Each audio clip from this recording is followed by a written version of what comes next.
Hi guys, what's up? My name is Shanwin and today pag-usapan nga natin itong video reaction ko yesterday na na-post natin tungkol nga dun sa lie detector story ni Idol Rafi tungkol sa Senado.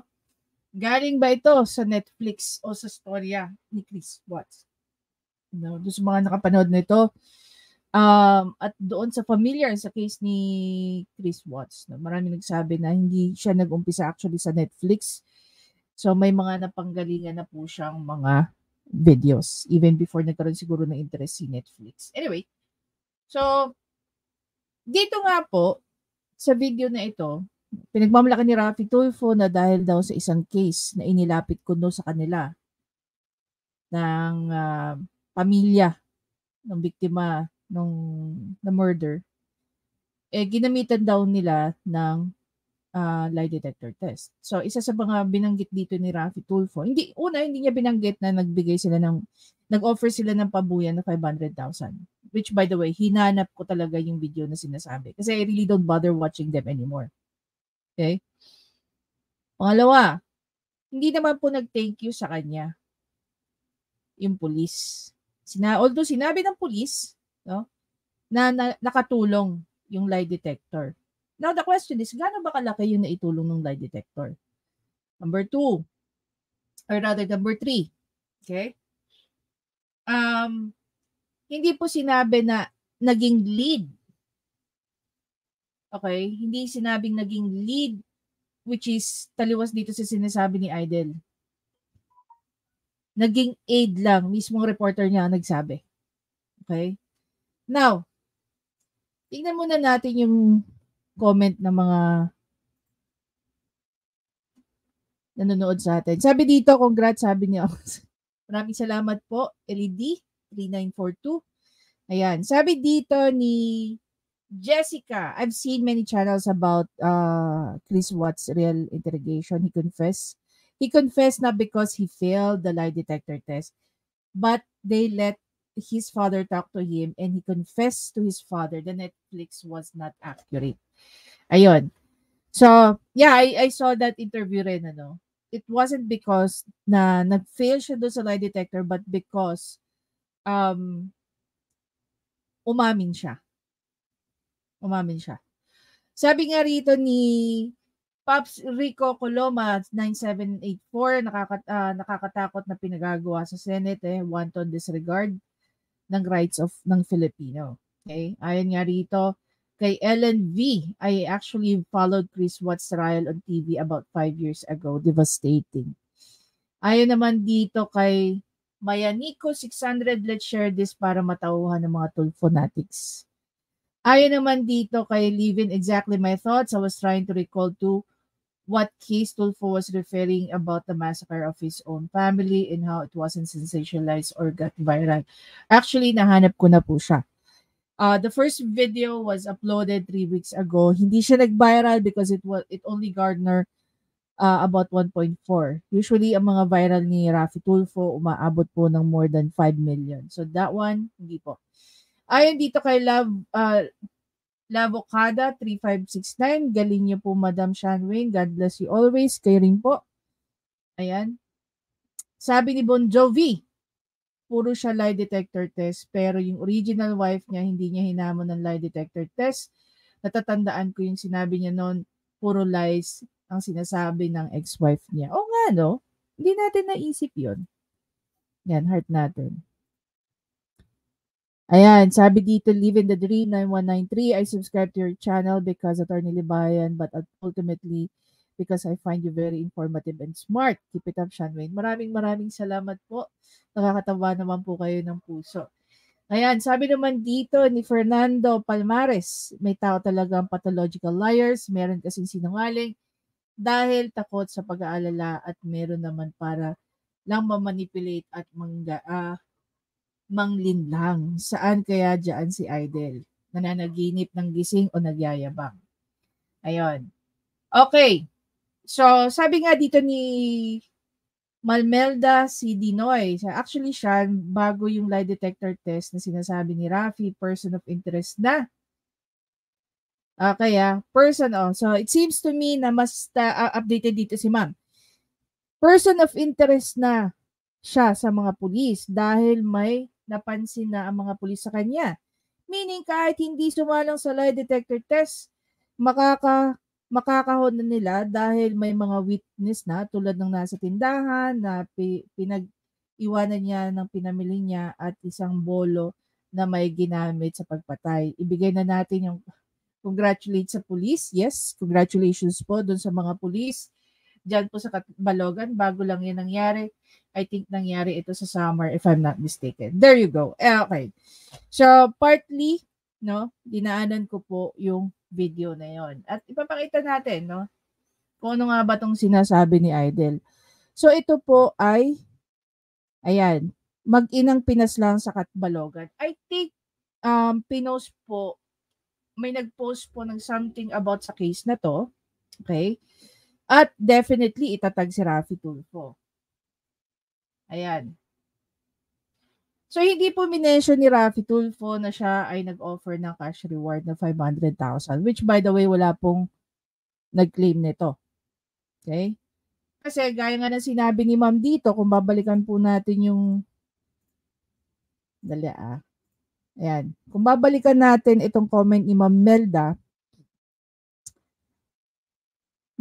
person of interest na yung kinakasama nung pinatay. Okay? Ngayon, dahil dito sa cash reward na to, mas lalong nagkaroon ng interest. So again, wala pong nakakuha ng 500,000 na yan. Nakala Idol Raffy pa rin yan. Ito po yung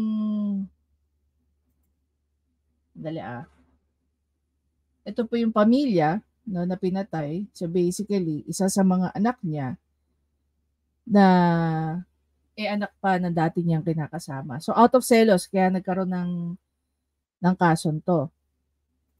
Ngayon, pakinggan naman natin yung report nung ni Idol. Idol Raffy, marami po tayong nadiscover doon at nitong September 13, actually, dinala ho natin sa Manila muna si Edito para isalang sa lie detector test. Ang ginawa nating diskarte dito, Idol, hindi muna natin pinaalam ang resulta sa kanya. Binigay po muna natin sa PNP ang result at pagka-uwi ni Edito ng Katbalogan Summer ay nag-conduct ng follow-up investigation ang mga pulis. Nagsagawa po sila ng reenactment po sa pinangyarihan kasama si Edito at muli po silang nag-backtrack. Nabanggit po sa atin ni Lieutenant Colonel Norman Alan na naging aid sa investigation ang resulta ng lie detector test. Naging tool po ito sa kanila upang balikan ang mga naunang salaysay ni Edito at matignan din po ang pinangyarihan at a statement din po ng mga kapitbahay at opisyal ng barangay na rumisponde. Okay, so tama nga yung sinabi ni Ma'am dito, no? Sa comment section natin, ni Ma'am Imelda. Whether or not may lie detector test, alam na ng mga pulis. Pero dahil nang himasok nga si Raffy Tulfo, kaya pina-lie detector niya. Natutumbok na nila eh. At saka number 1 agad dyan, guys. Naalala nyo, I don't know if you remember this news. Hindi man to tinulfo eh. Meron isang news, no? Na minasakar din ng mag-ina niya. At ang naging suspect doon is actually, as far as I'm concerned, na convict yun eh, yung asawa. Hinire niya po yung 2 lineman kuno na mag-aayos ng internet connection. I think this happened 3, 4, 5 years ago. Pre-pandemic pa nangyari to eh. Siya ang nagpapatay doon sa mag-ina niya. Dahil lang yun sa investigation ng mga pulis. Walang kinalaman ng polygraph test.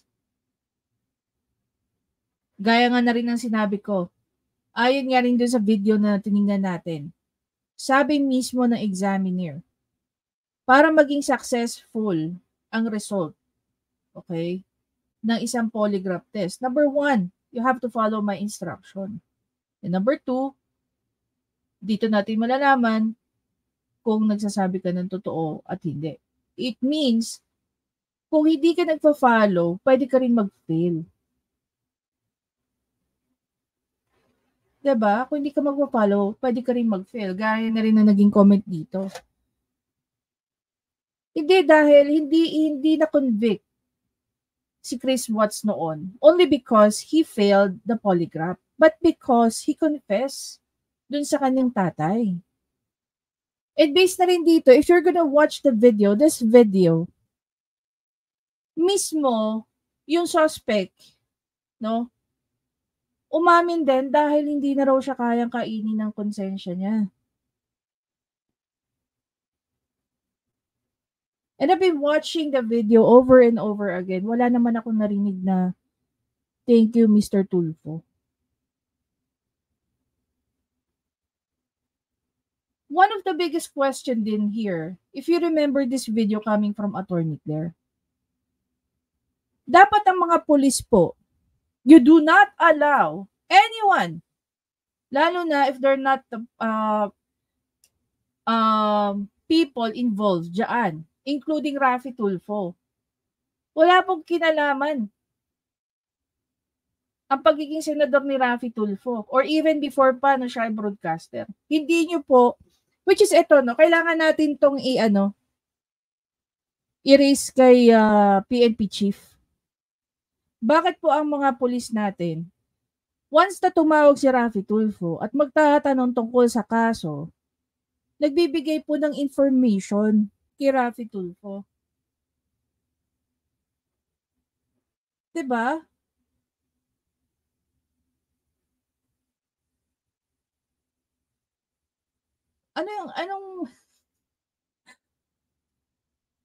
Ano bang mahirap dito sa ano natin? Dapat talaga sulatan na natin si PNP chief eh.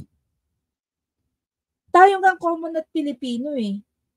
Pupunta ba tayo sa barangay? Kanina nasa barangay ako Yung mga nauna sa akin. Dapat ka ba tanungin doon sa sa lupon? Sir, anong problema nun? Di ba nakakahiya? Tatabihin mo kung anong problema ng mga taong nasa harapan niya prior sa'yo.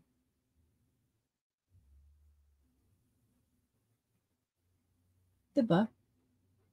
Pero si Raffy Tulfo, for the heck of the show, tapos ngayon may bago na sila pabuya na 500,000. Sa totoo lang yung pagbigay ng information ng mga pulis kay Raffy Tulfo sa isang kaso na wala siyang kinalaman at hindi po siya party of interest. Kino-compromise nyo hindi lang po yung sanctity ng inyong trabaho. Pero isa kayo sa tumutulong na mababoy ni Raffy Tulfo ang proseso po. Ang mga criminal procedures po na ginagawa ninyo, na ginagawa natin pare-pareho. Diba? Tama ba yon? Just for the show. Ilalabas niyo yung mga informations na hindi niyo dapat nilalabas. Na-discuss na po yan dito ni Attorney Claire. And yet, wala, nababaliwala. Dapat na po ba tayong sumulat sa PNP? Sa ginagawa ng kanyang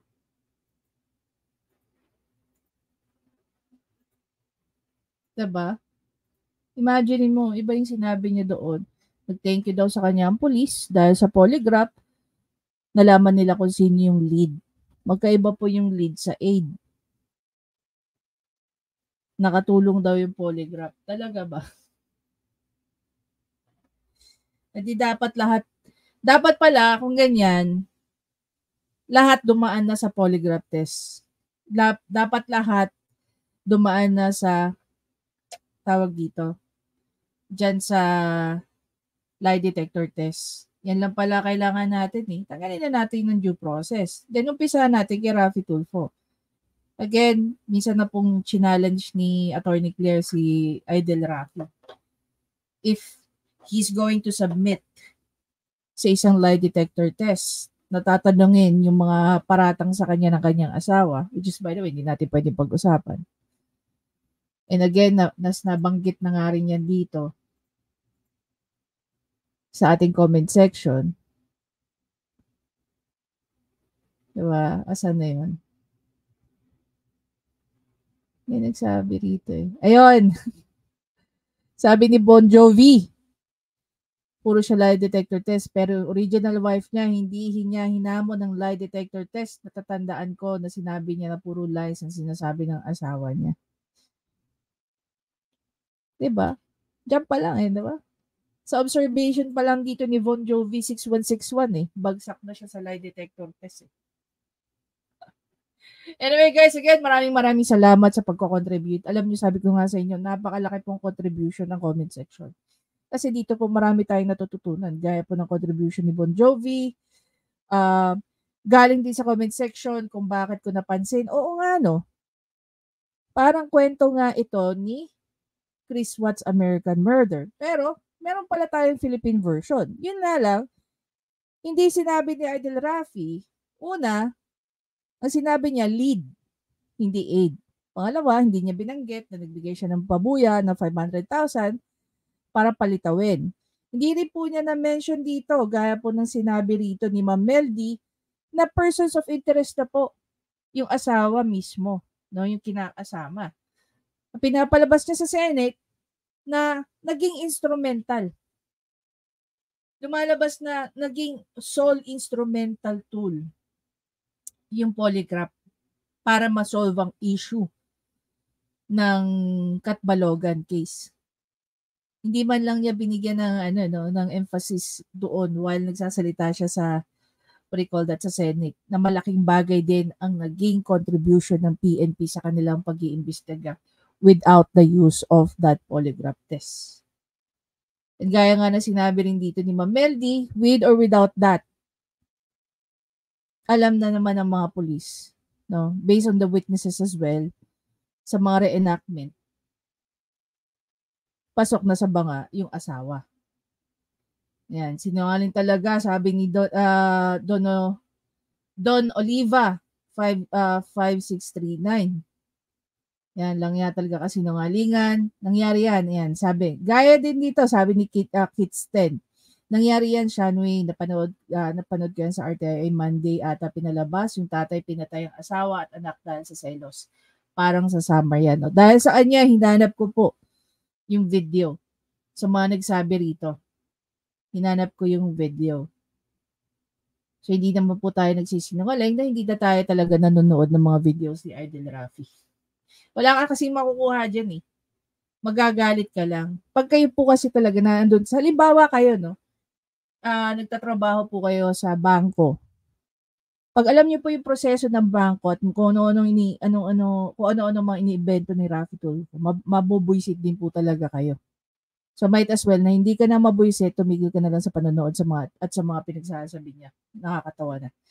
Diba? Anyway guys, again, maraming salamat sa panonood. Napakalaki po talaga ng contribution na binibigay nyo na napag-uusapan po natin. We educate ourselves each and every day. Lalo-lalo na sa participation nyo, nagkakaroon po tayo ng mas maganda at mas malalim na how do you say that in Tagalog?